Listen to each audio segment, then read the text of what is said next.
امریکی محکمہ خارجہ کے نائب ترجمان ویدانت پٹیل نے آج ایک پریس بریفنگ میں پاکستان کے آئندہ انتخابات کے حوالے سے اپنے خیالات کا اظہار کیا۔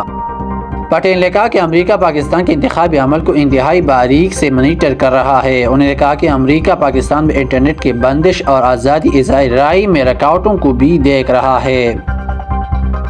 پٹیل نے کہا کہ پاکستان عوام کو انتخابات میں خوف اور تشدد کے بغیر اپنے سیاسی مستقبل کا فیصلہ کرنا ہے، اسی لیے پاکستان میں پرتشدد واقعات اور میڈیا پر عائد پابندیوں پر تشویش ہے۔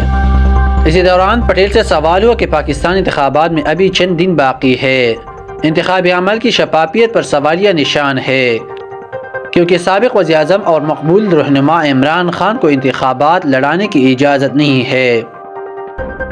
ان کی سیاسی جماعت کے نشان کرکٹ بیٹ پر بھی پابندی عائد ہے۔ امریکہ نے ہمیشہ جمہوری اقتدار اور اظہار رائے کی آزادی کی حمایت کی ہے۔ اسے مناظر نامے سے متعلق آپ کی کیا رائے ہے؟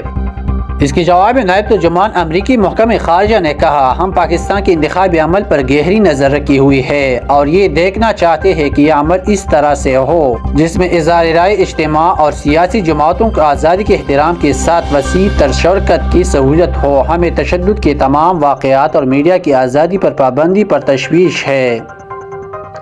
انہوں نے کہا کہ پاکستان عوام بلا خوف و خاطر آزادانہ و منصفانہ انتخابات کے ذریعے اپنے مستقبل کے رہنماؤں کا انتخاب کرنے کا بنیادی حق استعمال کرنے کی حقدار ہے، اور بالآخر یہ پاکستان کے عوام پر منحصر ہے کہ وہ اپنے سیاسی مستقبل کا فیصلہ کرے۔